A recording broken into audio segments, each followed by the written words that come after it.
Bonjour, bienvenue à Enfin, l'émission de cuisine équilibrée pour les enfants. Aujourd'hui, avec moi pour la nouvelle recette, j'ai Zoé. Bonjour Zoé. Bonjour.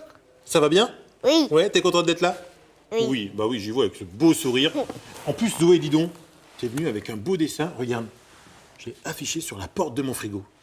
Une citrouille. Et oui, parce que la recette, on va parler des potimarrons et des citrouilles. En tout cas, il est super beau. Là, on voit les yeux, la bouche. T'as écrit Zoé dedans et t'as fait des cœurs. Oh, ouais, je suis trop content. Merci bien, c'est chouette. Allez, on commence la recette.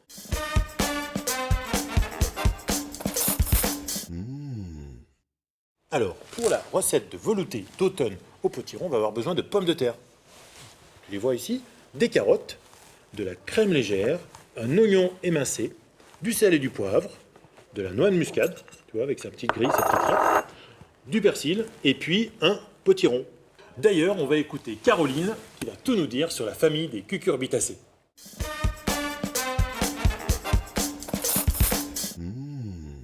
Il existe des milliers de variétés de courges. Tu as soit les courges utilisées pour la décoration, comme celle-ci, ou bien les courges pour cuisiner, celles qu'on utilise par exemple pour la soupe. Là, tu as par exemple la courge spaghetti, on l'appelle comme ça parce qu'une fois cuite, tu peux tirer de longs fils de cette courge et l'utiliser comme des vraies pâtes.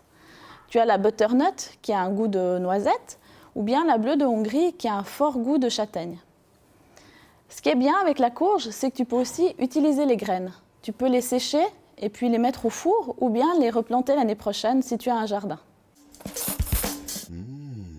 On va commencer par réaliser la soupière. Et oui, parce qu'on va faire un velouté de potimarron, mais le velouté, après, on va le servir dans son légume, dans le potimarron. Alors là, on va délimiter déjà la forme. Là, j'ai coupé la base pour qu'il reste bien droit.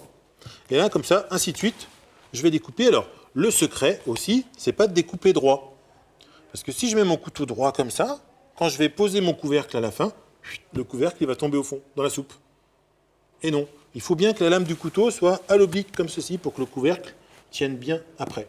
Quand j'ai fait tout ça, et bien voilà, ça donne un couvercle comme ceci. Tu vois, j'ai fait une petite encoche, là, pour laisser dépasser la queue de la cuillère. Et comme ça, on peut refermer, et on a la cuillère qui dépasse dessus. Hop, ici. Alors lui, on le garde pour tout à l'heure. D'abord, on va s'occuper de l'oignon et de l'huile. Donc là, j'ai pris une casserole, j'ai mis un petit peu d'huile de colza au fond. D'accord? Je vais verser mon oignon. Justement, t'aimes toi l'oignon? Pas trop? Ben, en fait, c'est un très très bon légume, l'oignon. Et justement, il a plein de belles vertus. Il sert aussi énormément dans la cuisine. Et on va écouter Laurence qui va tout nous dire sur l'oignon.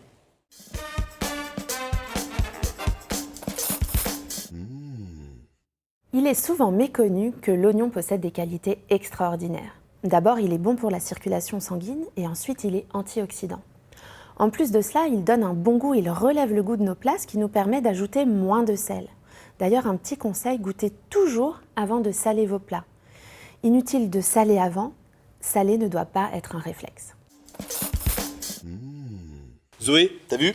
L'oignon, il est bien revenu. On l'a fait revenir dans l'huile de colza. Maintenant, on va s'occuper des pommes de terre. Les pommes de terre, on va les couper, je prends un grand couteau. On va les couper en petits cubes. Le but, ça va être aussi de les faire revenir dans la casserole avec l'oignon. Hop, et hop. Une. On va faire la deuxième et la troisième. Alors toi, tu peux mettre déjà les petits morceaux de pommes de terre dans la casserole, s'il te plaît. Sans te brûler, hein. Fais attention. Moi aussi, je fais attention à ne pas te couper les doigts. Hop. Je me mets bien au-dessus. Ouais, très bien. Allez, tu finis? Tu mets tout ça? Oui. Hop. Les carottes, elles sont là. Alors, elles étaient déjà épluchées, lavées.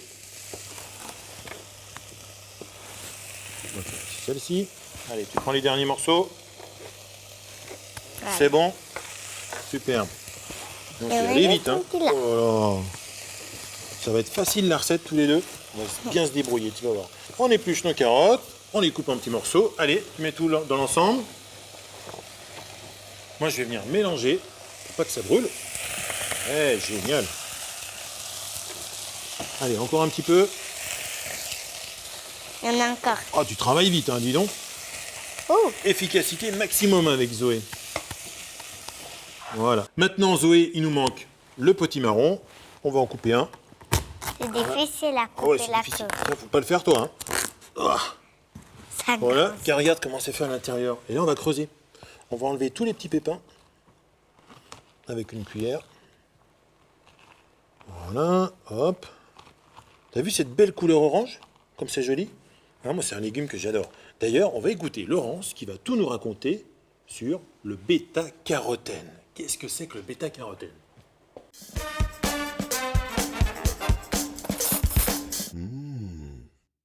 Entre le potiron et la carotte, c'est le concours à celui qui aura le plus de bêta-carotène.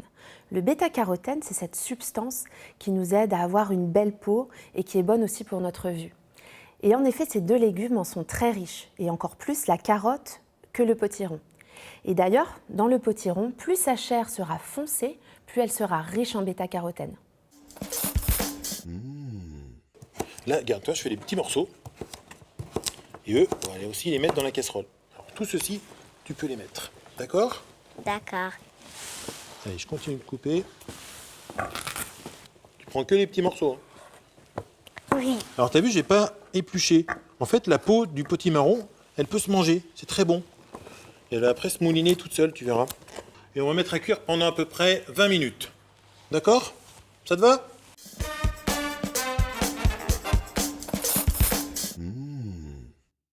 Les légumes sont cuits. Maintenant, on va pouvoir les ajouter, les mettre directement dans mon blender. Alors là, je prends une louche. Ça m'a l'air bon. Ça me plaît. Quand tu dis ça, ça me plaît. On continue. Allez. Hop. Il faut mettre tout d'un coup. Ouais, on va essayer. On va en mettre déjà pas mal. Hein. Qu'on va faire juste pour un potimarron. Normalement, la recette, c'est pour 5 potimarrons. À la maison, tu pourras faire pour 4. Non, vous êtes 4 à la maison. Ah non, mais tu m'as dit que tu avais un petit chat, je crois, tout à l'heure. Comment il s'appelle ton chat? Piper. Piper. Et tu crois qu'il aime la soupe de potimarron, Piper? On sait pas. Hein. On va mettre un petit peu d'eau quand même pour que ce soit pas, que ça ressemble pas à une purée, mais à une soupe, un velouté.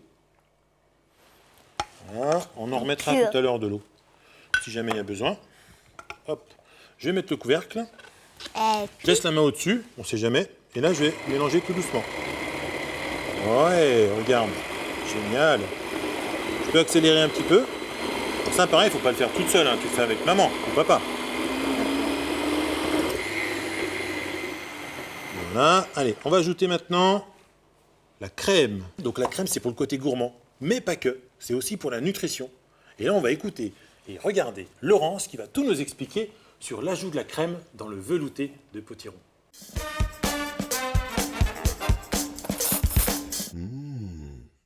Vous avez remarqué qu'on amène 2 sources de graisse dans cette recette. D'abord la demi-crème et puis ensuite l'huile de colza. Alors ces graisses, elles ont un double intérêt. Le premier intérêt, bien sûr, c'est le plaisir. Elles amènent du bon goût et elles amènent aussi de l'onctuosité. Le deuxième intérêt, il est nutritionnel. Tout d'abord parce que ces graisses, elles vont nous aider à bien absorber ce fameux bêta-carotène. Sans elles, on ne pourrait pas bien l'assimiler dans notre corps. Et le deuxième avantage nutritionnel, c'est que grâce à cette huile de colza qui est riche en oméga 3, elle nous amène des acides gras essentiels. T'as vu? Regarde la belle soupe, la belle couleur qu'on a, hein, grâce au bêta-carotène, comme on a dit. Maintenant, on va s'occuper de l'assaisonnement. Donc là, on va ajouter, toi, je fais mon petit mélange maison avec du poivre et du sel.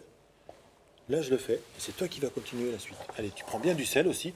On va ajouter des pincées. Je t'amène un petit peu le blender. Voilà, oui. Alors là, on peut en mettre, hein, parce qu'on en a fait plus d'1 litre, là. Tout. Ouais. Alors, mets un petit peu du sel aussi. Parce que là, du poivre, il y en a assez, là. Je pense que ça va être bien relevé comme ça. Que du sel. Ouais, c'est très bien. Là, je mélange rapidement. Voilà. Hop, hop, hop. On va mettre de la noix de muscade.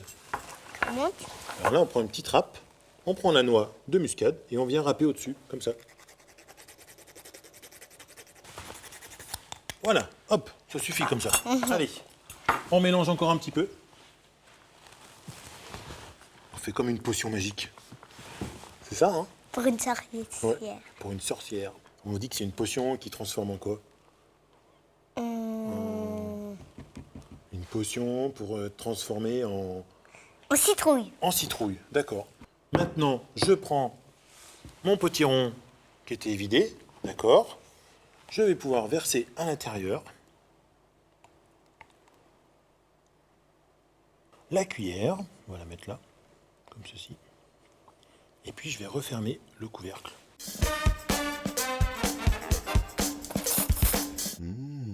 Maintenant, on va pouvoir déguster notre velouté d'automne de potiron. Alors vas-y, tu soulèves le couvercle de la soupière. Voilà, on pose, tu prends ta cuillère. Voilà, une petite cuillère. À moi? Je peux goûter, c'est bon? Tu me confirmes? Allez, on y va. C'est génial hein, de manger dans son potimarron. Ah oui, c'est poivré, je confirme. T'en as bien mis du poivre. Avant de finir toute la soupe, on va vous dire au revoir et à la prochaine recette. À bientôt. Au revoir.